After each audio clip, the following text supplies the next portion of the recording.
Bwana, siku za hivi karibuni kumekuwa na stori kubwa sana ambazo zinamwangazia moja ya nyani mdogo sana ajulikanaye kwa jina la Punch aliyejichukulia umaarufu mkubwa sana kwenye mitandao ya kijamii.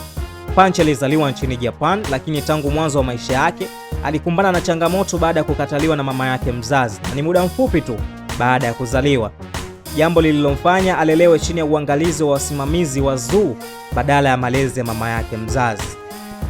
Baadaye video zilianza kusambaa kwenye mitandao ya kijamii zikimwonyesha Punch akitengwa na hata kusukumwa na wenzake.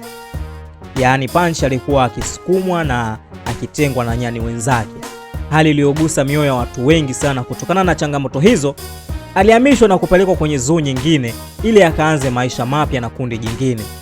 Katika jitihada za kumsaidia asijihisi mpweke, msimamizi mmoja wa zoo alimpatia Punch mdoli kama sehemu ya faraja yake. Tangu hapo Punch alionekana kila mahali akiwa amemkumbatia mdoli wake, analala naye na kutembea naye, na jambo hilo liliongeza huruma na upendo kutoka kwa watu wengi sana na watumiaji wa mitandao ya kijamii duniani kote. Umaarufu wake umeongezeka hadi kufikia watu kusafiri kwenda zoo hiyo ili kumuona kwa macho yao.